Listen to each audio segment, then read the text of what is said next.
Amen. Praise God. Happy New Year po sa bawat isa sa atin. Praise God. At naniniwala po ako na may magandang ginawa po sa atin ng Panginoon nung mga nakaraang taon. At I hope na marami po tayong natutuhan. Tandaan po natin kapag tayo po ay mga mananampalataya, sometimes we win and sometimes we learn. Sa mundo, sometimes we win and sometimes we lose. Pero tayo mga kapatid ay natututo lamang, tinuturuan tayo ng ating Panginoon. I hope marami po tayong nabitbit na aral, marami po tayong mga natutuhan, marami pong tayong mga karanasan na kung saan magagamit natin ngayong taon na ito para po mas maging maayos ang ating buhay at higit sa lahat magiging kaluwalhatian sa Panginoon ang buhay na ito, especially this new year. So praise God, welcome to the first installment of our series entitled Seek First. So dito po mga kapatid, actually madalas po ginagawa natin itong series na ito para po mga kapatid na i-prepare natin yung ating mga sarili, yung bawat isa sa tamang laban ng buhay. Tandaan po natin mga kapatid na itong ating tinatahak ay pakikidigma, ito po ay pakikipaglaban, ito po ay isang biyahe, ito po ay isang takbuhin na kung saan dapat nating pagtrabahuan, dapat tayong kumilos kasi kung wala tayong gagawin na tama, wala pong mangyayari sa ating buhay. Tiyak yan, sayang na naman yung buong taon natin. At para sa bawat isa po na may hindi magandang nangyari sa kanya nung mga nakaraan taon, ito po yung pagkakataon na bumawi tayo. Tandaan mo kapatid, sa mga nagkamali dito, pwedeng bumawi. Sa mga nagkamali, pwedeng bumawi. Because when you're not dead, if you're not dead, God's not done. And the best is yet to come. So, let's get started. Napakaganda po ng pagsisimula natin dito kasi itong Seek First na ito, sinasabi natin kung ano yung mga bagay na ipa-priority mo, yun ang magiging destiny mo. Your priority will determine your destiny. And even your priority will determine your victory. Kung ano yung mga prioritize natin, kaya nagtagumpay yan, kasi may tamang preparation, may tamang prioritize yan sa kanyang buhay. Kaya nakarating yan sa dapat niyang puntahan o dapat niyang marating kasi may mga bagay na prioritize yan. Kaya hindi nakarating yan, baka may mga bagay na kung saan hindi niya na-prioritize. Kaya nga po napaka-importante itong mga hakbang na ito. At ang pag-aaralan natin ngayon, ito yung mga unang hakbang mo tungo sa iyong tagumpay. Ito yung mga unang hakbang mo tungo sa iyong tagumpay. Tandaan, lahat ng matagumpay na tao ay may hakbang na ginawa. Pero yung hakbang na ginawa nila ay tama. Alam niyo po sa isang takbuhin, importante yung, di ba, ready, get, set, go. Kinakailangan, hindi ka babagal-bagal dun. Ilang milliseconds lang yun kapag nanoseconds lang doon pag nagkamali ka, talagang although may pag-asa pa, pero malaki ang pag-asa na kung saan manalo yung tamang pagsisimula niya kasi napaka-importante naman ng pagtatapos talaga kaysa sa simula. Pero malaki ang kinalaman ng pagsisimula ng isang tao para ma-determine niya kung makakatapos siya ng maayos. So may kinalaman ng simula sa posibleng pagkapanalo o pagkatalo ng isang tao. Kung paano mo sinisimulan yan. Ngayong araw na ito, titingnan natin, mag-aaral tayo, titingnan natin yung buhay ng isang tao na kung saan he's called the greatest man who ever lived on earth. Walang iba kundi ang Panginoong Sukristo. Paano niya ba sinimulan nung siya ay nasa earthly ministry niya? Paano niya ba sinimulan yung kanyang journey, yung kanyang lakbayin tungo sa tagumpay? Paano siya nagsimula? At malaki po ang matututuhan natin dito. Paano ba dapat ako magsimula? Kasi ang daming mga tao nagsasabi, ano ba dapat kong gawin? Gusto ko maging matagumpay ngayong taon na ito. Ano ba dapat kong gawin? Makinig kang maigi dito kapatid. Para nang sa gayon, hindi na kung ano-ano ang ginagawa natin. Naniniwala po kung halos sa lahat ng aspeto ng buhay natin, matutulungan tayo nito. At naniniwala ko sa mga makakapakinig ngayong araw na ito, ihahanda ka ng Panginoon para sa isang hakbang, para sa mga tamang gagawin mong hakbang para sa iyong tagumpay.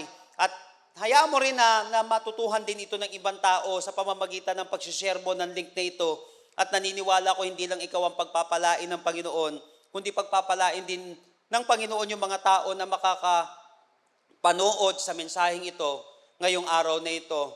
So praise God. I want you to open your Bible with me in Matthew chapter 4, verses 1 through 11.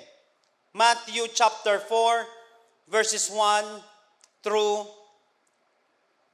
11. Nakalagay dito sa verse 1, Then Jesus was led by the Spirit into the wilderness to be tempted by the devil. After fasting 40 days and 40 nights, he was hungry. The tempter came to him and said, If you are the Son of God, tell these stones to become bread. For Jesus answered, It is written, Man shall not live on bread alone, but on every word that comes from the mouth of God. Verse 5, Then the devil took him to the holy city and had him stand on the highest point of the temple.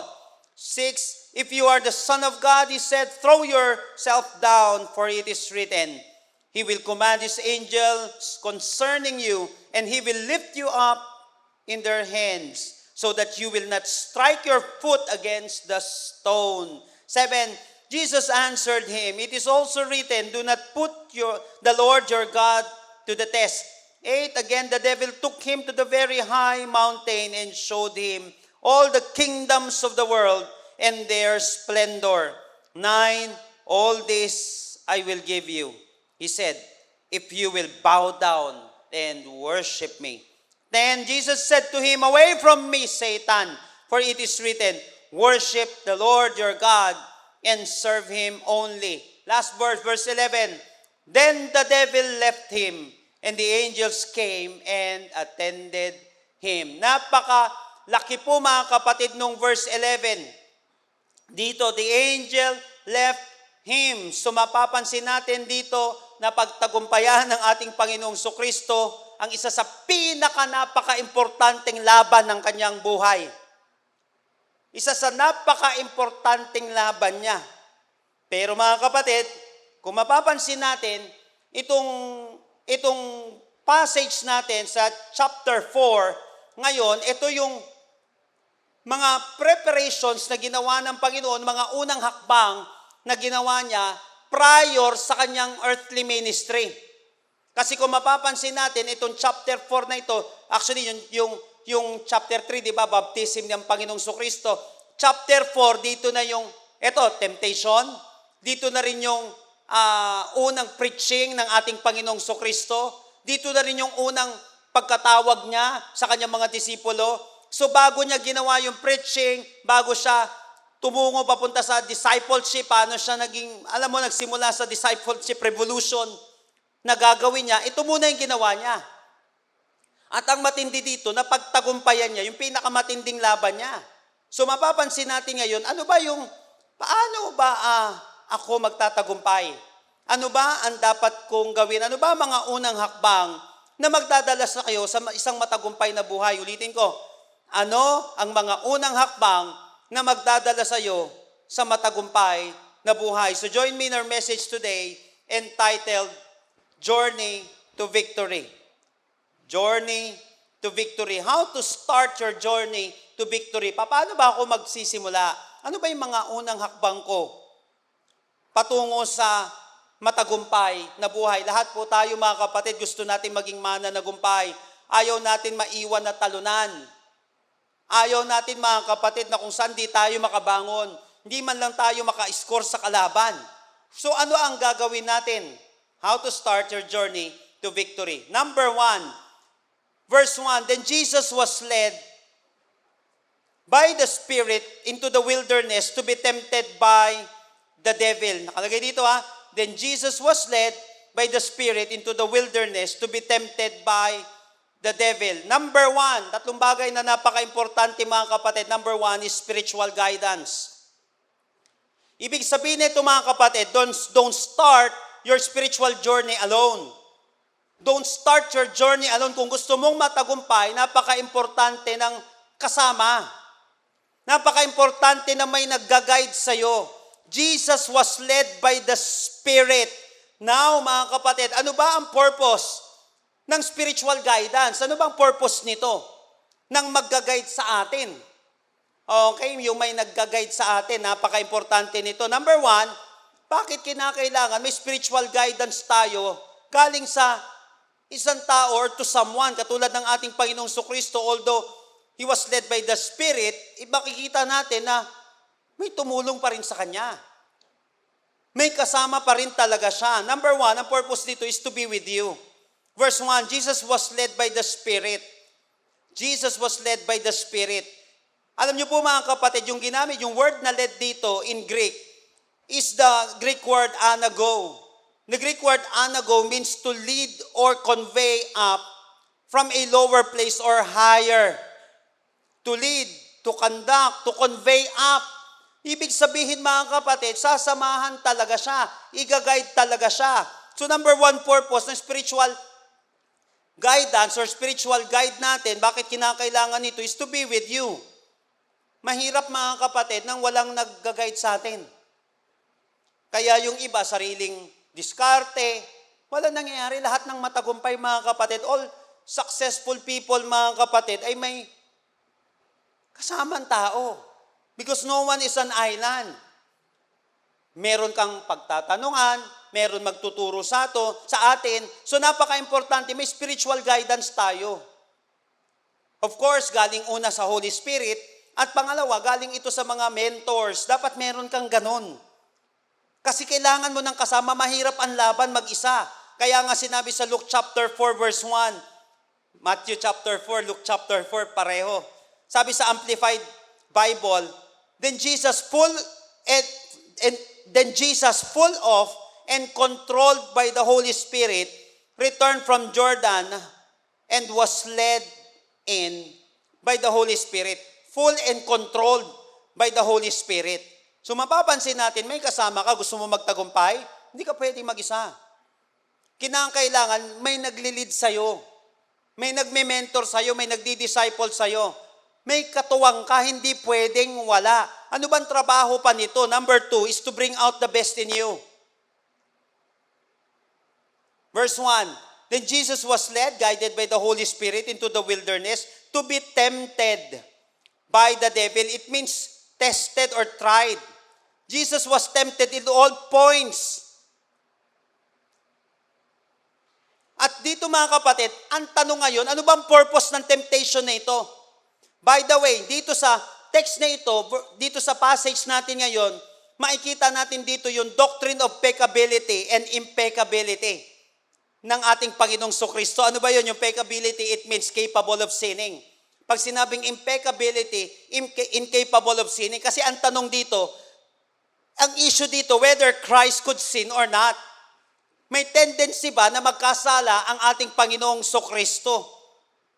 May tendency ba? Kaya ako sinabi itong itong doctrines na ito, kasi yung peccability mga kapatid, capable of sinning. Yung impeccability, incapable of sinning. Both po ito mga kapatid.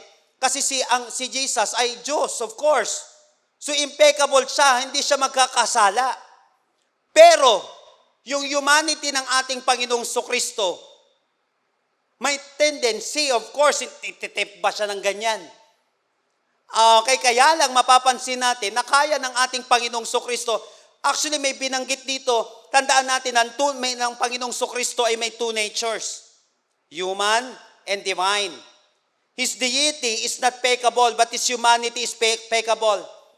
However, Christ lived a life of sinlessness. Kasi sinabi po mga kapatid sa Hebrews chapter 4 verse 15, for we do not have a high priest who is unable to empathize with our weaknesses, but we have one who has been tempted in every way, just as we are, yet he did not sin. Sinabi din sa 1 Peter 2:22, he committed no sin. So anong purpose nitong temptation na ito? The purpose of temptation was to demonstrate Jesus' suitability for ministry as Messiah. So dito ipinapakita kung suitable pa talaga ang Panginoong Kristo na maging tagapagligtas.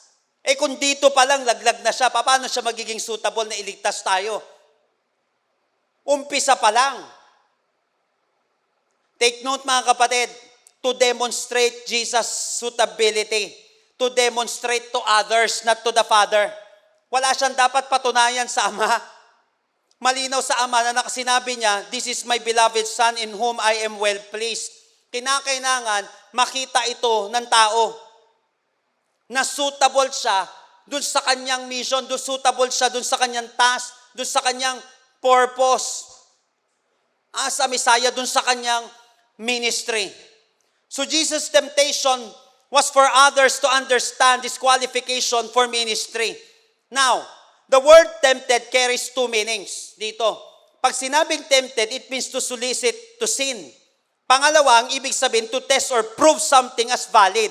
Kaya nga, Jesus' temptation was to prove his character, was to prove his qualification for ministry. So Jesus faced temptation as a man, not just as God.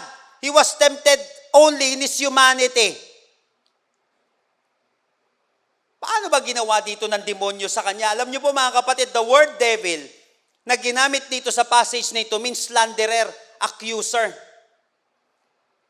Slanderer, accuser. Kasi kapag natalo si Jesus Christ dito, sumunod siya, kumagat siya dun sa pain ng demonyo, may i-accuse na kanya ang demonyo.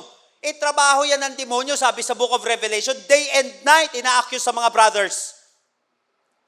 Ang mga kapatid, ang mga mananampalataya. Kaya lang, nagtagumpay ang ating Panginoon. Kaya sinabi niya sa John chapter 14 verse 30, "I will no longer talk too much with you, for the ruler of this world is coming. He has no claim on me." Wala siyang, alam mo yung wala siyang i-accuse sa akin. Bakit? Nagtagumpay ang ating Panginoong Kristo. So kaya may spiritual guidance, kaya tayo may mga spiritual guides, is to bring out the best in us. To be tempted by the devil. To be tried, ang ibig sabihin nun. To be tested. Kailangan nito.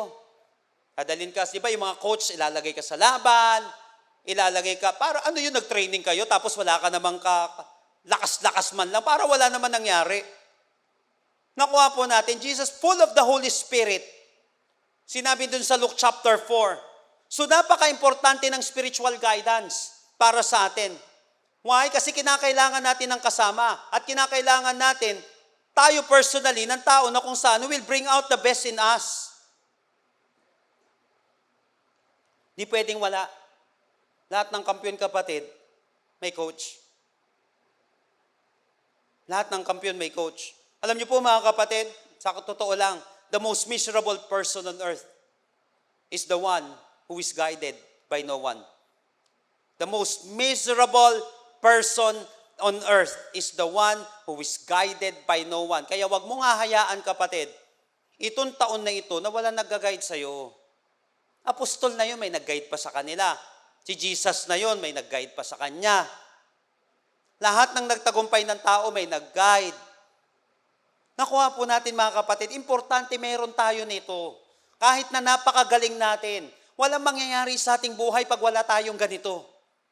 So maghanap ka ngayong taon na ito, mag-pray ka ng mga tao na kung saan maaaring tumulong sa'yo. Importante ito, dapat spiritual. Hindi kung ano-ano, baka kung saan ka niyan dalhin. Baka hindi sa katagumpayan. O kaya naman, bubulahin ka lang, walang mangyayari sa iyong buhay. Hindi yung parang hindi ka, Jesus was led by the Spirit into the wilderness to be tempted by the devil. So may laban.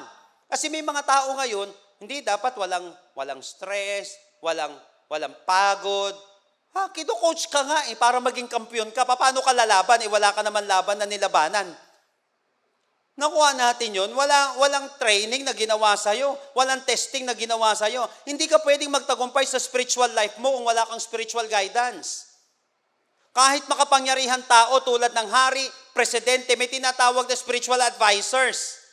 So in this passage, Jesus was led by the Holy Spirit. Remember that Jesus was in the flesh during this time. So he needs the spiritual power. Likewise, kung ikaw ay nasa laman, o malakas ang hatak ng laman, you need the guidance of the Holy Spirit. Napatunayan ko po yan mga kapatid, walang pastor-pastor, walang bishop-bishop, walang apostol-apostol. Pagdating sa temptation ng demonyo, walang misaya. Ikaw nga, pambira, hindi ka pa masyadong malakas spiritually, tapos walang mag-guide sa'yo, tapos ka. Lalo na kung malakas ang hatak ng laman, kailangan mo ng tulong. Ako, napatunayan ko yan. Ako naman po, hindi naman, siyempre, balanse naman tayong mag-disciple, hindi lang puro encouragement, kinakailangan, minsan kukorek mo rin, i-rebuke mo, o kaya naman, i-build up mo yung tao. So, kinakailangan dun mga kapatid, para nang sa gayon, magmahulog tong taong ito. Kasi importante may napapakinggan ka, importante may naglilid sa'yo, kaya importante yung pagsama ng banal na spirito sa atin. At kapag tayo ay sinasamahan ng banal na spirito, of course, mga kapatid, gagamit siya ngayon na kung saan may tinatawag na mga discipler natin, mga mentors natin. Kapatid, don't forget this. Tiyak may wilderness sa 2023 natin, itong taon na ito. Whether you like it or not, meron tayong mga wilderness experience na mararanasan. Jesus was led by the Spirit into the wilderness. Tayo rin naman mga kapatid, may wilderness tayo ngayong taon na ito. Anong ibig sabihin nyo? Para minsan, may testing, may dryness, tiyak yun. Ito yung panahon ng pagsubok na mararanasan natin. But if you have spiritual guidance, yung wilderness na yan ay gagamitin lang ni Lord na platform or stage para ipakita ang kapangyarihan niya or superiority niya laban sa demonyo. Kapag ikaw ay nagkaroon ng pagsubok at kasama mo ang ating Panginoon, maniwala ka kapatid, gagamitin lang yan ni Lord para ipakita yung kapangyarihan niya. Kapag ikaw ay may testing at may nagga-guide sa'yo, una, led by the Spirit ka. At ikaw mga kapatid ay may mga katuwang ka sa buhay. Lalo na spiritually mga kapatid. So mapapansin mo, dadaan ka sa pagsubok pero siyempre, test nga eh. Kaya ka magkakaroon ngayon ng testimony. Then Jesus was led by the Spirit into the wilderness to be tempted by the devil. So how to start your journey to victory, mga kapatid, importante yung spiritual guidance natin. Dapat may nagga-guide sa atin to be with us and to bring out the best in us. Mahirap lumaban mag-isa. Mahirap mga kapatid. At kahit wag kang maglakas-lakasan, lahat ng magaling may coach pa rin. Uulitin ko, lahat ng magaling may coach pa rin. May nagdi-disciple pa rin sa kanila. Mayroon pa rin sa kanilang nagme-mentor. Hindi pwedeng wala. Kaya nga dati, pinakamataas mga kapatid na dream ng isang tao ay maging rabay. Kaya nga kapag ikaw ay nagrarabay-rabayan lang dati, tatanungin, from which authority mo ginamit yan? Kanino ka ba galing? Kanino ka bang lineage? Kanino ka ba? Sino ba nagme-mentor sa'yo? Sino ba nagdi-disciple sa'yo? Ganun agad. So kinakailangan, meron nun. Hindi pwedeng self-appointed dito. So kailangan natin ng spiritual guidance to be with us and to bring out the best in us. Pangalawa mga kapatid, verse 2, after fasting 40 days and 40 nights, he was hungry. After fasting 40 days and 40 nights, he was hungry. Number 2 is spiritual discipline. Napaka-importante mga kapatid ng spiritual discipline. Importante itong fasting na ito. After fasting 40 days and 40 nights. Yung fasting, saka prayer, Bible reading, devotions natin, ang tawag dito ay spiritual disciplines. Because there would be no spiritual victory without spiritual discipline. Unang hakbang yan. Unang hakbang. So dapat may discipline. Hindi pwedeng wala. Para saan ba itong prayer and fasting na ito, itong devotion na ito, para saan ba itong spiritual discipline? By the way, gusto mo magtagumpay, ayaw mo mag-training. So mapapansin naman natin, lahat naman na nagtagumpay, lahat na nanalo sa laban, may training naman yan. May discipline na pinasok yan. Nakuha po natin mga kapatid, for what? Number 1 mga kapatid is for preparation. Matthew chapter 4, basahin natin sa The Message version. Chapter 4 verses 1 and 2. Next, Jesus was taken into the wild by the Spirit for the test. The devil was ready to give it. Jesus prepared for the test by fasting 40 days and 40 nights. Ano preparation natin ngayon? Tingnan nyo mga kapatid. Ano ang pangkaraniwang preparation ng mga mananampalataya? Spiritually. Gusto mo maging matagumpay, lamon ka ng lamon, yung taon na ito, pambihira naman yan. Parang baliktad, no? Gusto mong mapabaliktad ang kalaban. Kaya lang, hindi ka mag-i-engage sa spiritual discipline. Hindi siya pwede. Jesus prepared for the test by fasting 40 days and 40 nights. Yung iba naman, ang dami agad dahilan. Kasi ganyan eh. Kasi bawal sa akin magutom eh. Hindi kumain ka, ang daming kapamaraanan ng prayer and fasting. Yung iba, ayaw lang talaga. Ayaw ng disiplina. Jesus prepared for the test by fasting 40 days and 40 nights. So throughout the scripture, mga kapatid, the wilderness represents a place of preparation. A place of waiting for God's next move. A place of learning to trust in God's mercy. So napaka-importante ng mga testing na ito. Habang hindi mo pa nakakamit, mga kapatid, yung dream mo, habang hindi pa sa'yo nangyayari ito, mga kapatid, importante ang discipline. Especially ang spiritual discipline. For 40 days and 40 nights, Jesus remains in the wilderness without food, getting ready for what comes next. Remember, mga kapatid, 40 days and 40 nights, Noah and his family endured the deluge of the board on the ark. Napaka-importante, mga kapatid, mapapansin natin, in-endure nila yung dilubyo, mga kapatid, habang sila'y nakasakay. Dun sa barkong yon, after which God made a covenant never again to destroy the earth with a food. 40 days and 40 nights, Moses fasted on Mount Sinai as he inscribed the words of God's covenant for the Israelites. 40 days and 40 nights, Elijah fasted in the desert before receiving a new commission from God. 40 days and 40 nights, the years, the Israelites wandered the wilderness in preparation for their arrival in the promised land.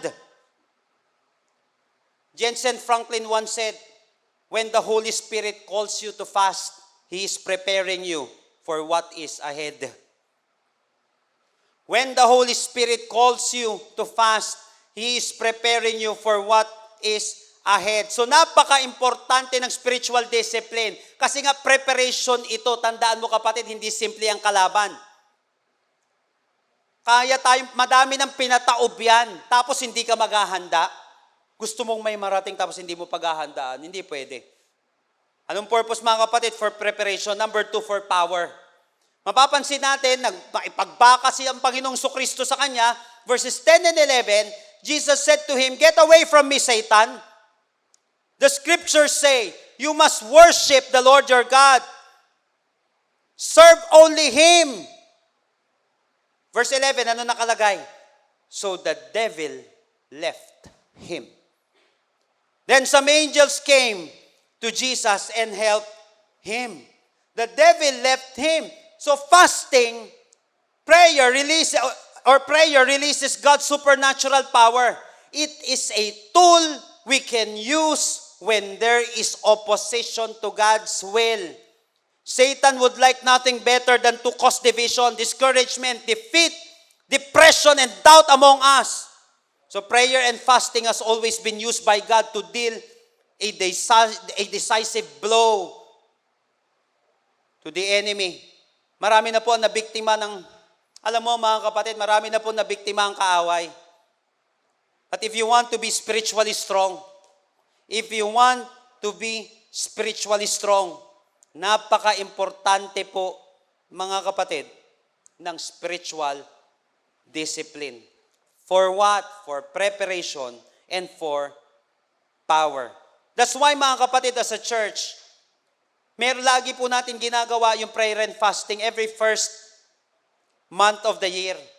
Kaya nga po, mga kapatid, tignan na lang po natin yung mga posters natin, yung mga post po natin for details. So baybayan na lang po natin ito, magkakaroon tayo, buong Amazing Hope, mga kapatid, dito sa Pilipinas, sa ibang bansa, tayo pong lahat ay mag-i-engage sa isang spiritual discipline na tinatawag.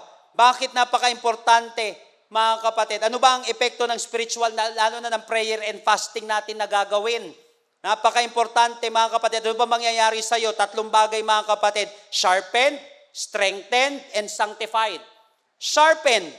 Bigyan ko po kayo ng example. Acts chapter 13 verse 2, while they were worshiping the Lord and fasting, the Holy Spirit said, set apart for me Barnabas and Saul for the work to which I have called them. Ibig sabihin, ang spiritual discipline will sharpen your discernment. Magiging sharp ka sa leading ng Panginoon, sa voice ng Panginoon. Ang dami pa naman, hindi, narinig ko kay Lord, sinabi sa akin ng Panginoon, sige na, hindi naman ako katulad ng iba na nire-reject ko yung mga ganong mga salita. But minsan mga kapatid, wala na rin sa ayos yun. Hindi ka nga nag-spiritual discipline, napakinggan mo si Lord. Baka kung ano-anong halusinasyon yan. Baka kung anong guni-guni na lang yan, kapatid. Ang may makakarinig lang na maayos dyan, mga kapatid, after nakalagay dito, while they were worshiping the Lord and fasting, the Holy Spirit said, mas madaling mapakinggan yung leading ng ating Panginoon, lalo na, minsan nga, yung pinipreach na yung Word of God, hindi mo pa masyadong nadidiscern. Hindi pa masyadong tumatama sa iyo yung word ni Lord. Kaya nga, ang epekto mga kapatid ng spiritual discipline, you will be sharpened. Pangalawa, you will be strengthened. Matthew 17:21, ngunit ang ganoong uri ng masasamang espiritu ay mapapalayas lamang sa pamamagitan ng panalangin at pag-aayuno. You will be strengthened. Tandaan natin mga kapatid, hihina ang flesh, pero lalakas ang spiritual life mo. Pag may gusto kang mapaalis, pag may gusto kang mapagtagumpayan, mapalayas. Napaka-importante ng prayer and fasting. Napaka-importante ng spiritual discipline. Pangatlo, you will be sanctified. Joel chapter 2 verse 12, this is the Lord's message. Now come back to me with all your heart. Cry and mourn and don't eat anything. Show that you are sad for doing wrong. Kapag puno ka na ng guilt sa buhay, hindi ka napakatindi pa naman ang epekto ng guilt sa tao. Ang hirap mo makamove on. Pero mga kapatid, through prayer and fasting, makakalaya ka dyan sa guilt na yan. Nakuha po natin mga kapatid, so may kapangyarihan tayo ngayon. You will be sharpened, you will be strengthened, you will be sanctified.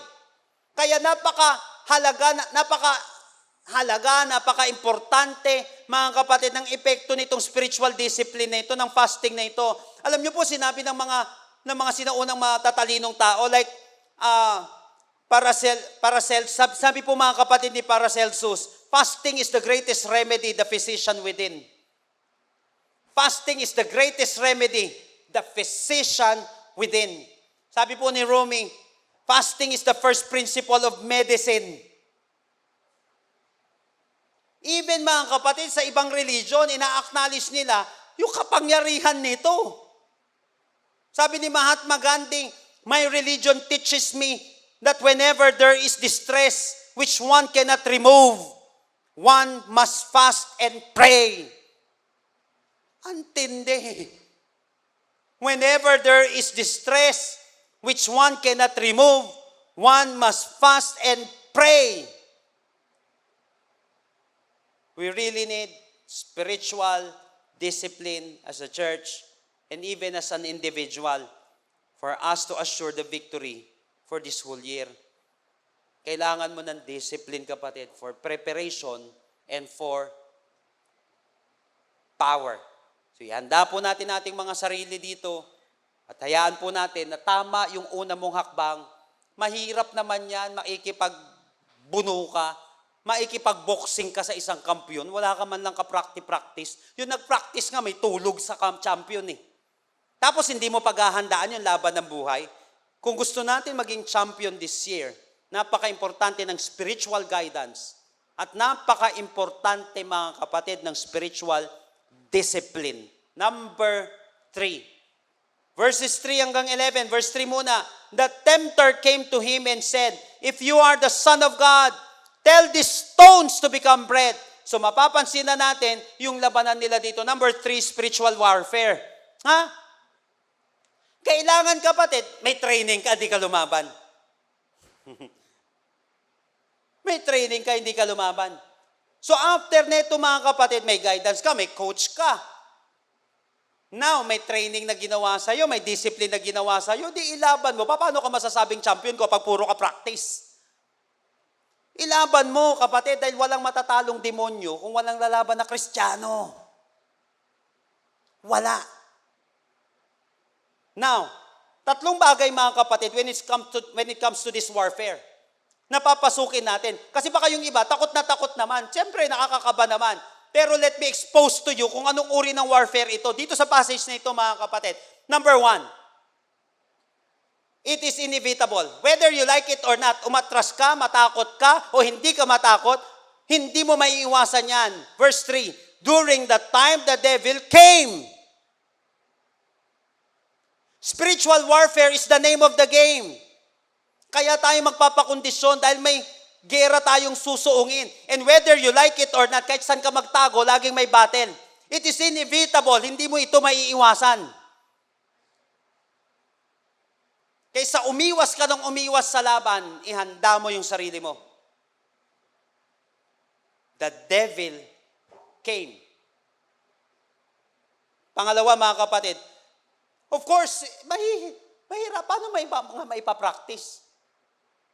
Congratulations sa mga pumasa dito na mga bagong teachers natin.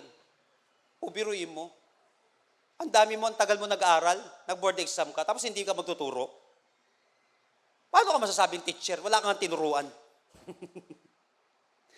Paano ka masasabing, alam mo yun, legit na abogado? Wala ka ng pinaglaban. Wala ka ng kliyente. May laban talaga, kapatid. Practice. Ano ka masasabing doktor, hindi mo naman na-i-practice. Kuha po natin, mga kapatid. Paano ka masasabing Christian, hindi mo rin pinapractice yung Christianity o yung pananampalataya mo. Spiritual warfare, it is inevitable. Whether you like it or not, may laban. Ay, ang gagawin mo na lang, harapin na lang ito. Pangalawa, mga kapatid, para makita natin ito. Una, this battle is inevitable. It is inevitable. Pangalawa, it is predictable. Yun lang. Ang kagandahan dito, itong spiritual warfare na ito, predictable siya. Tiyak may kalaban na darating. At mayroong classic na attack ang kaaway. Kinakailangan, di ba napansin mo yung mga champion, pinapanood nila kung paano yung lumaban yung kalaban nila. Mas may idea ka sa atake ng kalaban, mas malaki ang chances of winning. Kasi may idea ka na sa... Alam mo mga kapatid, sa totoo lang, bakit ka matatakot sa demonyo? Alam mo yung atake niya. Ano ba ang atake niya? It is predictable. Ano yon? Tatlong classic na atake niya. Number 1 is the lust of the flesh. Verse 3, the tempter came to him and said, if you are the Son of God, tell these stones to become bread. Lust of the flesh. Tell these stones to become bread. Bakit mga kapatid? Gutom na gutom si Jesus Christ. So vulnerable ang ating Panginoong Kristo dito. Kung saan mahina si Jesus, dun siya inatake ng demonyo. Dahil gutom siya. Kaya pagkain ang gustong ipain sa kanya ng kaaway. This is the basic type of battle. Ano yon? Kung saan ka mahina, dun ka atakihin. Kung saan mahina yung kalaban mo, dun mo aatakihin. Saan ba? Siya, parte ng katawan niya mahina. Saan ba, mga kapatid, parte ng buhay siya mahina? So predictable ito. Ang tanong ngayon, saan ka weak? Paano ka titirahin ng kaaway kung doon ka strong? Kaya nga, kapatid, napaka-importante nung dalawang yun. Nung unang dalawa natin, mga kapatid, yung spiritual guidance, sa spiritual discipline, pero napaka-predictable niya. Teka lang, kung saan ba ako mahina? Doon ka ipapahiya, doon ka ilalampaso ng kaaway, maniwala ka. Lust of the flesh. Pangalawa, mga kapatid, dito verses 5 hanggang 7, pride of life. Tignan niyo po mga kapatid. Then the devil took him to the holy city and had him stand on the highest point of the temple. 6, if you are the Son of God, he said, throw yourself down. For it is written, he will command his angel concerning you, and they will lift you up in their hands so that you will not strike your foot against a stone. Pride of life. Alam mo, pwede kang mahulog sa patibong kahit alam mong mali, because of pride. Ulitin ko, pwede kang mahulog sa patibong kahit na alam mong mali because of pride. Ilan mga tao binuyo lang siya. Alam mong bawal sa'yo yan, yung drugs na yan. Alam mong bawal sa'yo yung bagay na yan, binuyo ka ng tao. Wala, duwag ka pala eh. Wala ka pala eh. Alam mong bawal sa'yo, kaya lang ginawa mo. Pride yun eh. Alam mo yun? Yung peer pressure, alam mo hindi pa naman dapat napapasok sa ganitong bagay, sa ganitong relasyon. Kaya lang pride. Pangit ka ba? Nakuha natin, yung mga tropa ganyan Pride, kaya maraming bumagsak sa pride mga kapatid. Maniwala kayo.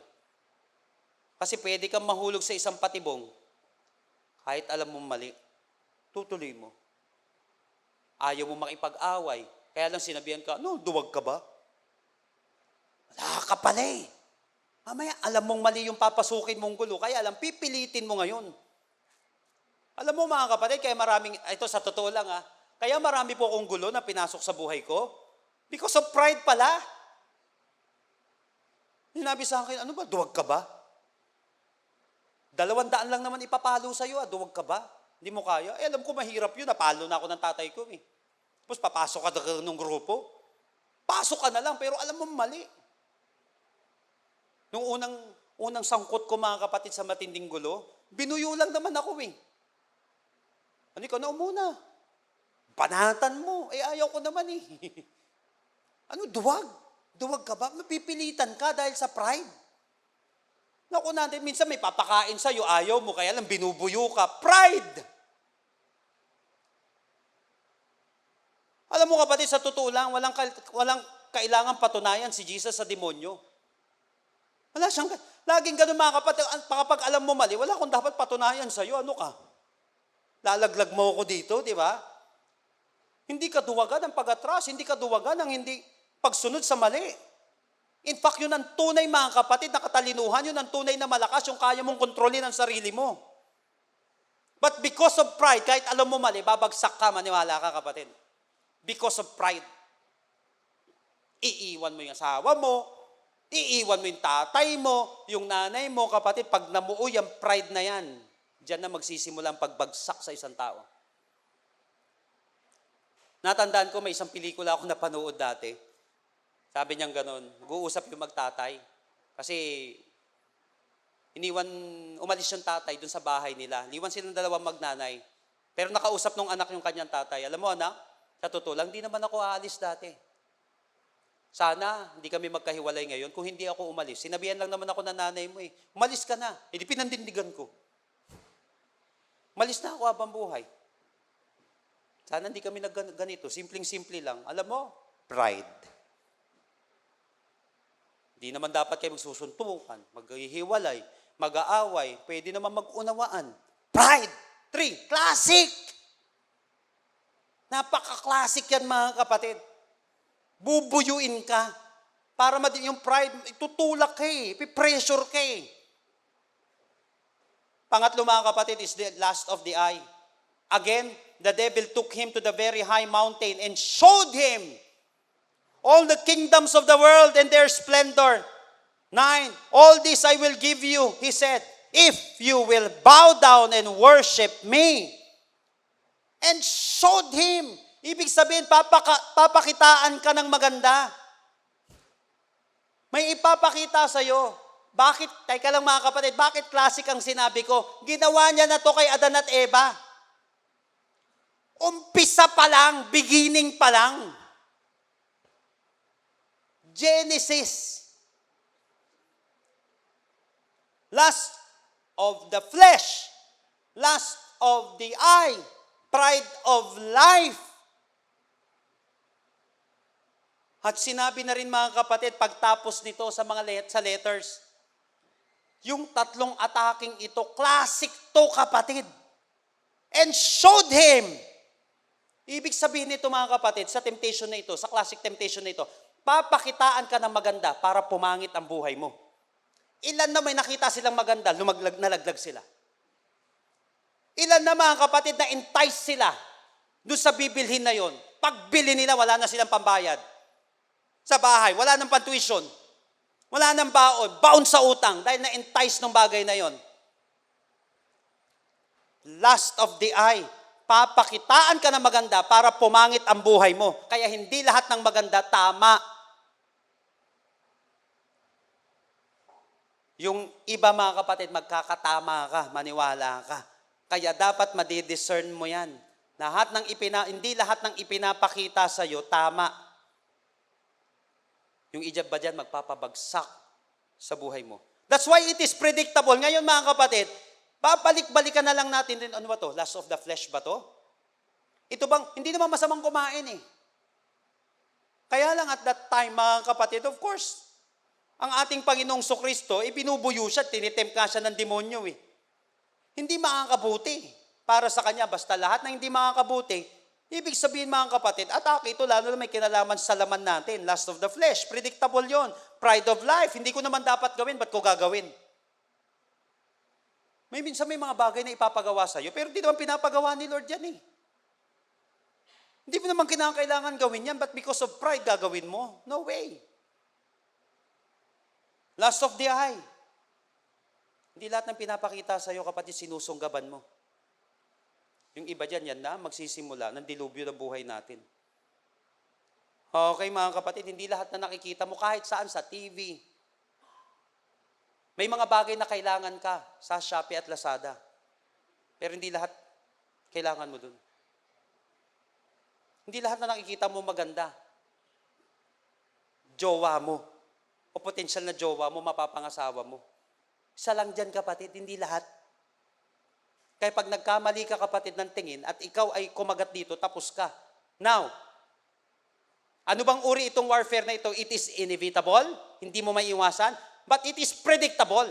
Pangatlo, mga kapatid, ito good news, it is winnable. It is winnable. Verses 10 and 11, Jesus said to him, "Away from me, Satan, for it is written, worship the Lord your God and serve Him only." Then the devil left him. And angels came and attended him. It is winnable. Yes, it is inevitable. It is predictable and it is winnable. Kaya mo naman palang ipanalo. Minsan kasi nahihiya tayo, natatakot tayong lumaban kasi feeling mo hindi ka mananalo. The next time, kapatid, may makaharap ka na laban, isipin mo, winnable tong laban na to. Kasi hanggat naduduwag ka, hindi, wala akong panama sa kalaban na yan. Hindi ka talaga lalaban. Hindi ko kasi kaya yung course na yan. Hindi mo papasukin yung kursong yan. Hindi ko kasi itong negosyong ito. Hindi ko kasi kaya mag-devotion. O hindi ko kaya kasi mag-disciple. Hindi mo talaga kakayanin. Kasi yung isip talunan eh. Isip pa lang talunan eh. Pag inisip mong kaya mo, kakayanin mo, at winnable naman talaga. Winnable naman talaga itong laban na ito. Ngayon, paano mo matatalo ang kalaban? Ito na lang, mga kapatid. Anong gagawin mo? Anong gagawin mo? Number 1, dapat meron kang strong resistance dun sa opposition. May strong resistance ka. Number 1 is withstand. Ibig sabihin, no, dapat mag-offer ka ng strong resistance sa kanya. Okay? You must withstand. Hindi pwedeng, pambira, paano mo mapapanalo yung kalaban? Pambira ka, holding hands mo yung demonyo. Paano naman yun? Best friend kayo. Dapat malinaw, kalaban mo siya. Nakuha po natin, mga kapatid, you will never become intimate to God by holding hands with the devil at the same time. Hindi pwede maging intimate ka kay Lord tapos magka-holding hands kayo ng demonyo. Hindi pwede. So dapat mag-offer ka ng strong opposition sa kalaban. Dapat desidido kang mawala siya. Kaya sabi dito, Jesus said to him, "Away from me." Dapat may ganun. Kaya maraming mga tao nahuhulog sa tukso. Kahit na predictable, alam mo na yung laban, hindi mo naman sinabing away from me. Away from me, Satan. Remember that you cannot change something that you tolerate. You cannot change something that you tolerate. Paano maaayos ang katawan mo? Tinotolerate mo, hindi tama dyan. Kuha natin yun. Gusto mong gumaling, tinotolerate mo naman yung magbibigay sa'yo ng karamdaman. You cannot change something that you tolerate. Gusto mong yumaman, pero ayaw mo naman umalis dyan. Poverty mindset, nandoon pa rin. Gusto mo makaalis, mga kapatid, sa isang lugar na kung saan hindi nyo binabayaran, nag-i-squat tayo, pero ayaw mong sumubok na umalis sa lugar na yon. Kasi nga, kami dati, for example, libre kuryente, libre bahay, hindi nagbabayad ng amilyar, hindi nagbabayad ng kung ano, hindi ka makakalaya. Hanggang dyan ka na lang habang buhay. You cannot change something that you tolerate. Kailangan mag-offer ka ng strong resistance. Sabi ko, aalis ako sa kalagayan na to. Hindi mauulit sa akin ang history. But I will make history. Huwag mo kapatid, hayaan na umulit lang sa iyo yung nangyari sa pamilya mo, hindi magandang nangyari sa pamilya mo at sa ibang tao sa buhay.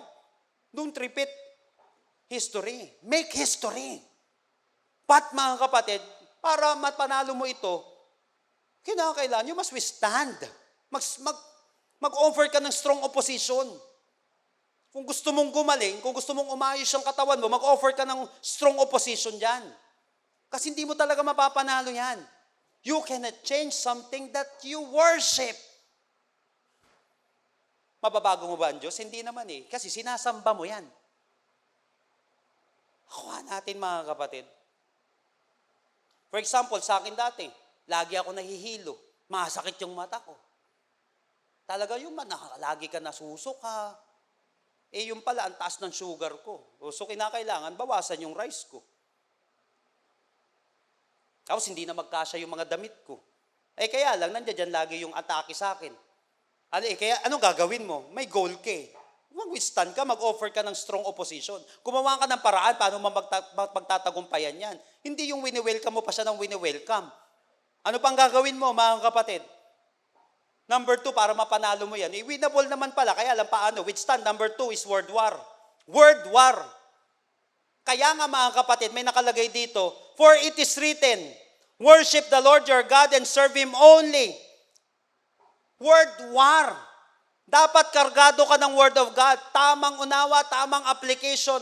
Salita ng Diyos, kapatid. Word war. Kasi marunong din mag-cite ng mga verses ng demonyo. Mali nga lang ang intindi sa application niya. Kawawa ka naman. Wala na nagmamahal sa'yo. Kawawa ka naman. Ganyan ka na lang habang buhay. Hindi mo kaya yan. Huwag kang mag-alala. Okay lang yan. Totoo ba? Minsan ganyan ang demonyo, no? Kay Adan at Eva pa lang, totoo ba? Nagkas agad ng doubt para magkaroon ng crack. Yung paniniwala nito, naglagay agad ng doubt. Kaya dapat may it is written ka. Dapat may it is written ka sa bawat atake ng kaaway. Kaya nga, importanteng preparation nito. Anong ilalaban mo sa isang humuli sa'yo ng mali? Hindi mo alam yung batas. Hinuhuli kita. Bakit po? Kasi ang bilis ng takbo mo eh. Ano yung bilis? Kasi tumatakbo ka ng ng 50 kilometers per hour. Ano ba yung nakalagay sa batas? Di ba 60? Kaya lang, huhuliin ka. Naunawaan po natin, kaya lang, hindi mo nga alam, wala kang it is written. Paano mo mapapanalo? Wala kang it is written. Alam mo kapatid, ang salita ng Diyos ang magpapanalo sa'yo, kaya makipag-word war ka sa demonyo. Kaysa kung ano-ano mga sinasaulo natin, kaysa kung ano-ano ang kinakarga natin. Psalm 119 verse 11, I have hidden your word in my heart that I might not sin against you. Ano kapatid yung inilalagay natin sa puso natin para maging mananagumpay tayo laban sa kasalanan? I have hidden. Word war. Kaya nga sa Ephesians 6, chapter 6 verse 17, take the helmet of salvation and the sword of the Spirit, which is the Word of God. Ito yung sword of the Spirit. Kaya nga sa laban, hindi puro depensa, hindi puro helmet. Kaya nga sinabi dito, meron ding sword. Hindi mo mamapanalo laban, puro ka depensa, umatake ka. Ano pang atake mo? Salita ng Diyos. paano ka makaka-advance this year? Salita ng Diyos. Kasi di-discourage ka ng mundo. Maraming magdi-disappoint sa'yo. Pero sa dulong-dulo, salita ng Diyos ang panghawakan mo, maniwala ka. Minsan, nang dahil dyan, hindi ka makakapag-offering, hindi ka makakapag-tithes, hindi mo magagampanan yung dapat mong ginagampanan para kay Lord. Spiritually. Kasi, naku, wala ka ng pera. Naku, walang ganyan. Huwag mo nang unahin yan. Maintindihan ka ni Lord. Ha? Wala kang it is written. Talo ka ngayon. Hindi, huwag mo nang gawin yan. Okay lang yun. Huwag ka nang umatin sa church. Naintindihan ka ni Lord. Itulog mo na lang yan. Huwag mo nang hayaan yung ibang tao. Mas importante, intindihin mo muna sarili mo. Nakuha natin yung mga kapatid. Anong naging resulta nitong world war na ito? Anong resulta nung inopose niya ang demonyo? 11, then the devil left him and angels came and attended him. Kaya nga sinabi ko kapatid, walang matatalong demonyo kung walang lalaban na Kristiyano. So ngayon taon mga kapatid, dapat malinaw, kaaway mo ang demonyo. Hindi mo siya kakampi.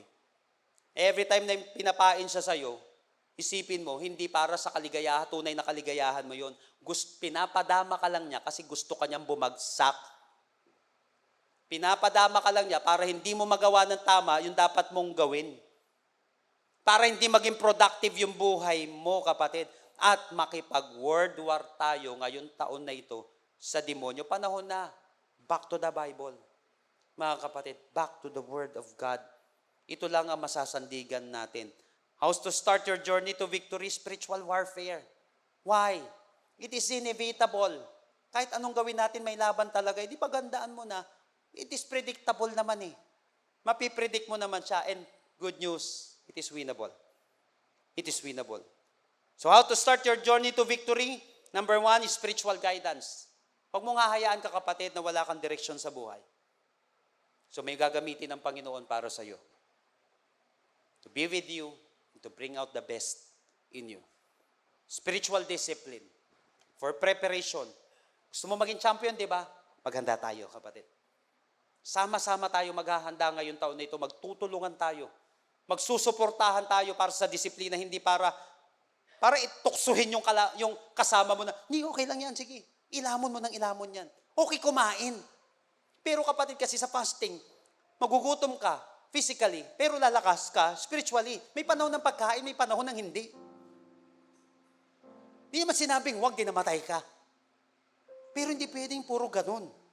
Kasi ito mga kapatid, sa tool ng Panginoon para mapanalo natin ito. Please. Spiritual discipline. And it is also for power. Kailangan maging makapangyarihan tayo. Kasi kapatid, pag wala kang kapangyarihan, lilembot-lembot tayo, alam mo, lalait-laitin ka lagi. Ito sa totoo lang. Na-realize ko, yung mga taong weak, pinagtatawanan. Sa pamilya ninyo, pag weak ka, mahina kayo financially, wala kang power, nilalait-lait tayo, pinagtatawanan tayo, lagi tayo sa huli. Kasi nga weak tayo eh. Wala tayong kapasidad. Wala tayong kakayahan. Kapatid, hindi po kang papayag na ganyan ka lang habang buhay. Na hindi nagiging significant ang buhay mo sa mundong ito. So you need spiritual discipline. Hindi para may mapatunayan sa kanila. Nakuha po natin, because it is for preparation and for power. Kung gusto natin may napagtatagumpayan, nagawa ng kaaway, you need this. And you need spiritual warfare. Laban mo, kapatid. Don't lose by default. Ang kagandahan, it is winnable. It is winnable. Whether you like it or not, darating siya. Because it is inevitable. But you can predict it.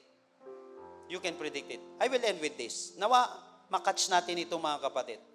There is one thing in the conclusion of the story that I don't want you to miss. Tignan niyo po, verse 11. Then the devil left him. And the angels came and attended him. Alam niyo po ba mga kapatid, the word left in Hebrew, or in Greek na ginamit dito, the word left in Greek is the Greek word aphiemi. Itong Greek word na aphiemi na ito, ang ibig sabihin nito is to leave so that what is left may remain. To leave so that what is left may remain. Then the devil left him, Aphemi. Pero mga kapatid, nag-remain ang ating Panginoon Jesucristo. Anong ibig sabihin nito mga kapatid? Pwede kasing umalis ang bagyo, pero wasak yung iniwan niya. Pwedeng iniwan na magnanakaw, yung ninakawan, pero ubos siya. Ito ang madalas na ginagawa ng demonyo sa mga tao. Iiwanan silang wasak. Tatapusin silang wasak-wasak. Pero hindi ganito ang nangyari sa ating Panginoong Jesucristo. Iniwan si Jesus ng demonyo na buong buo at panalo. Kapatid, ano nangyari dito? Then the devil left him and angels came and attended him. Ang bihira. Blessed ang ating Panginoon. Remember this, that God can turn your wilderness into blessedness. It is a state of being blessed with divine favor. Naniniwala ako kapatid, hindi magiging madali ang taon na ito para sa atin. Yes, at hindi tayo matatakot. Because the Spirit of God will be with us. Ililit tayo ng Panginoon sa mga tamang tao na makakasama natin. Huwag mong hahayaan lumabang mag-isa. Huwag mong hahayaan kapatid na hindi ka handa. Huwag mong hahayaan na hindi ka lumalaban, natatalo ka na lang sa wala. Ilaban mo kapatid yung pamilya mo. Ilaban mo kapatid yung pangarap mo. Ilaban mo kapatid yung matagal nang pambubuli sa'yo ng demonyo. Hindi pwedeng ganyan ka na lang habang buhay. Don't lose by default. Because the battle, mga kapatid, is winnable. Kaya mo yan, maniwala ka. Kasi kasama natin ang Panginoon. Ikaw at ang Panginoon ngayong oras na ito. Sino sa atin kapatid, ngayong araw na ito, nakaranas ka ng maraming pagsubok, maraming pagkatalo ngayong taon nito. At sinasabi mo, Lord, prepare me for victory. Prepare me for my journey to victory, Lord. But I cannot do it on my own, God. Tulungan mo po ako, Panginoon. Tanggalin mo po yung pride. Lagyan mo po ng humility, Panginoon, ang pusong ito. Ngayong oras na ito, kapatid, kung ikaw ay nagkamali, pwede ka pa rin bumawi. Magsimula ka kay Jesus. Simula ka kay Lord. Simula ka sa Kanya. Ngayong oras na ito, if you want to win this battle in life, at gusto mo makaranas ng victory, ng katagumpayan, you need Jesus in your life. Kung ikaw itong taong ito, na gusto mong makabawi, gusto mong matagumpay ngayong taon na ito, gusto mong makabangon, gusto mong magsimula ng tama, ang pinakatamang gagawin mo ay makipagrelasyon sa ating Diyos. John 1:12, yet to those who received Him, to those who believe in His name, He gave them the right to become children of God. Anak ka ng Diyos, matatalo ka? Never. Just receive Him and believe Him.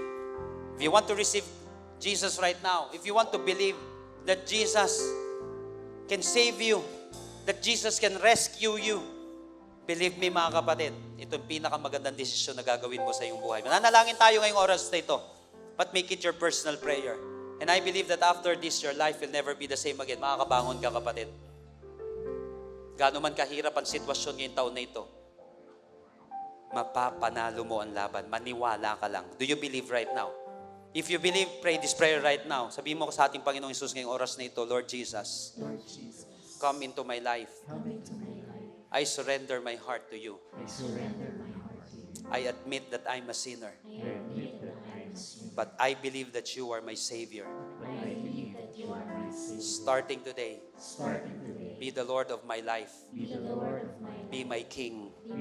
And be my God. In Jesus' name. Amen. Kapatid, kung ipinanalangin mo ito mula sa iyong puso, personal, mula sa kaibuturan ng iyong puso, dininig ka ng ating Panginoon. Dininig ka ng ating Panginoon. Magsimula kang muli. Kaya mo yan, kapatid. Kaya mo yan. Huwag mong isipin na nag-iisa ka. Kasamahan ka ni Lord. Magdadala si Lord ng mga tamang tao sa iyo, o ikaw mismo ang lumapit, kapatid. Humingi ka ng tulong. Alam mo ng katuwang, nandito lang kami, kapatid. Nandito ang Amazing Hope. Kung ikaw ito, tinanggap mo si Lord ngayong araw na ito bilang iyong tagapagligtas at Panginoon, i-message mo lang ang Amazing Hope, kapatid, sa mga social media platform natin. At antayin mo, kapatid, yung mga tao na magiging katuwang mo sa iyong laban. Magiging katuwang mo sa iyong laban. Mahal ka namin, at higit sa lahat, mahal ka ng ating Panginoon. Sisimula tayo, lalaban tayo, knowing na may papanalo natin ito. It is winnable. And for you right now, na mabigat yung mga pinagdadaanan ngayon, naniniwala ko, ang gandang simula nitong ginawa mo na pagdalo sa gawain ito. Let me pray for you right now because I believe that the Lord can move in our midst today. Kaya kang abutin ng Panginoon. Father, in the name of Jesus, I lift up to you my brothers and sisters. I pray, God, for these people who are oppressed by the devil.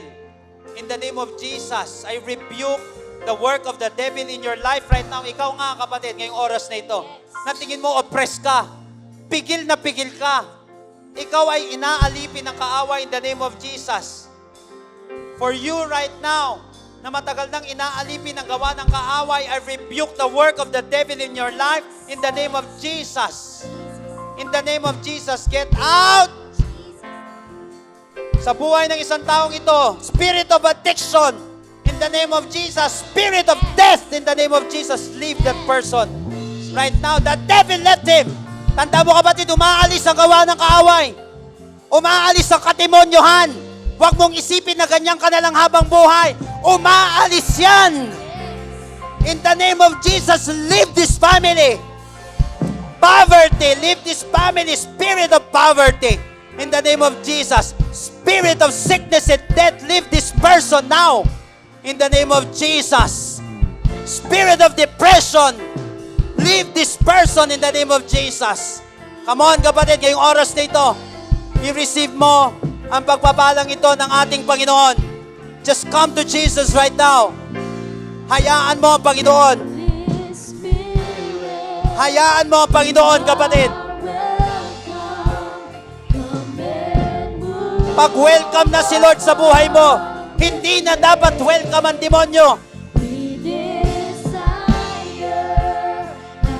Just come to God right now. Uulitin ko, the devil can left you, can leave you.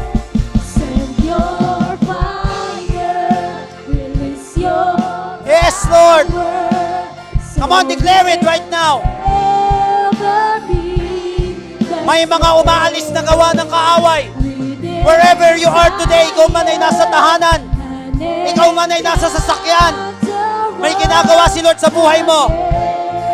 May karamdaman na gawa ng kaaway na umaalis, na lumalayas.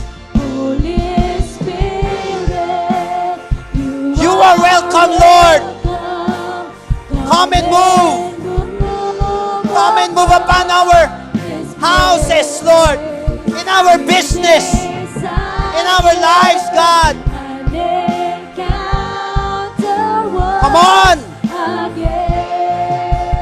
Oh, Lord. Oh, God. Release your power, Lord. Umpisahan mo na ng matagumpay ang taon na ito, kapatid. Huwag mong palilipasin na ganyan ka lang. Huwag mong pinaniniwalaan yung kasinungalingan ng kaaway na hindi ka na makakalaya, na hindi ka na makakabangon, na hindi ka nagagaling. The Spirit of God is moving right now. The Spirit of God is strengthening you. He is moving right now. Oh God, come and move, Lord. Empower this family, God. Empower these hands. Empower this body. Empower your sons and daughters, God. Oh Lord. Come, Holy Spirit, Lord. Come, oh God. Come on, ask the power of the Holy Spirit. Oh God.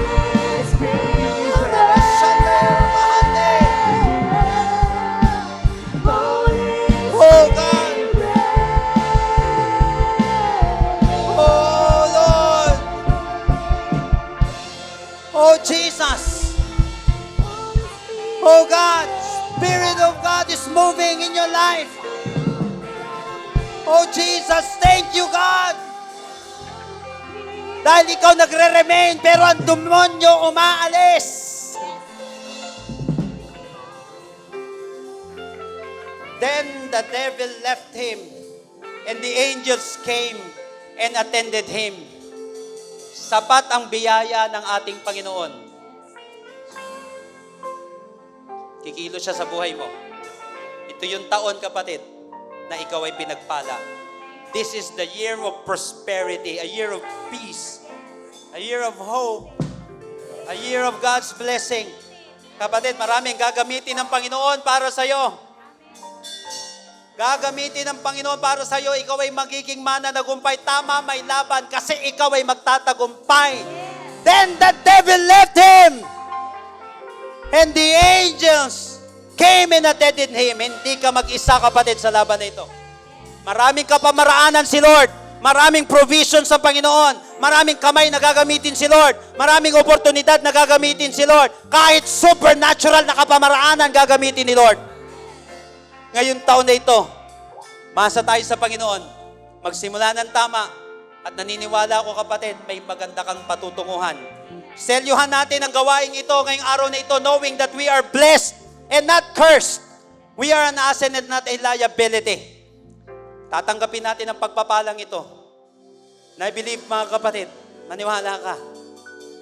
After this, your life, your year, will never be the same again.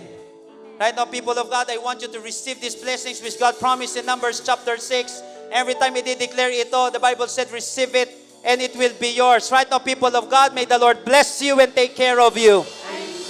May the Lord be kind and gracious to you. May the Lord look on you with favor and give you peace. Lord, we receive all of these blessings in Jesus' name. And everybody shout aloud, amen and amen. God bless you all. See you next week. Happy New Year, everyone. Jesus loves you so much.